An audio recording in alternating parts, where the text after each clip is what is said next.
அனைவருக்கும் வணக்கம். நான் உங்கள் மேகலா ரகுநாத் பேசுகிறேன். அனைவருக்கும் இனிய விநாயகர் சதுர்த்தி நல்வாழ்த்துக்கள். விநாயகர் சதுர்த்தி விழாவானது மராட்டிய மன்னன் சத்ரபதி சிவாஜி ஆட்சி காலத்திலேயே நடத்தப்பட்டு வந்திருக்கிறது. இது மகாராஷ்டிரா மாநில மக்களின் குடும்ப விழாவாக இருந்தது. மக்கள் தங்கள் வீடுகளில் பிள்ளையாரை வைத்து வழிபட்டனர். இன்னொரு கருத்தும் உள்ளது. 5ஆம் நூற்றாண்டில் நரசிம்ம பல்லவன் படையில் தளபதியாக இருந்த சைவ பெரியோர் சிறுதொண்டர் நாயனார் தமிழகத்திற்கு கொண்டு வந்தார் என்பதும் உண்டு. நாம் எப்போது விமர்சையாக கொண்டாடுகிறோம் என்றால் 18ஆம் நூற்றாண்டிற்கு பிறகு.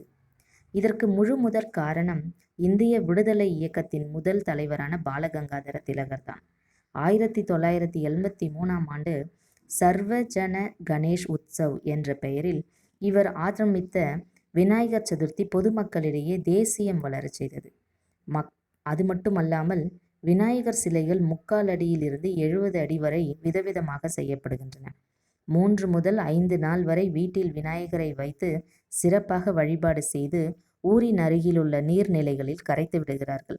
கணபதி என பெயர் வர காரணம் சிவபெருமான் கணேசனை கணங்களின் தலைவனாக கணபதியாக நியமித்து அவருக்கு அனிமா மகிமா முதலிய அஷ்ட சித்திகளையும் மனைவிகளாக பிரம்மதேவன் அளித்து பலவாறு துதி செய்கிறார். இதில் அனிமா என்றால் அணுவை போல சிறியதாகவும் வித்தை, அடுத்து மகிமா என்றால் மலையைப் போல பெரியதாகும் வித்தை. இவ்வித்தை மாயாஜாலத்தை தான் நாம் விநாயகரின் அருகில் இருக்கும் இரு மனைவிகளான சித்தி புத்தி என்று கூறுகிறோம்.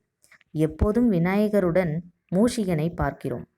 உண்மையில் மூஷிகன் யாரெனில் ஓர் அரக்கன். அவனை விநாயகர் தந்தத்தால் குத்த அவர் மூஷிகன் வடிவில் விநாயகரிடம் சேர்ந்து விடுகிறார். மீண்டும் சந்திப்போம். இந்த பதிவு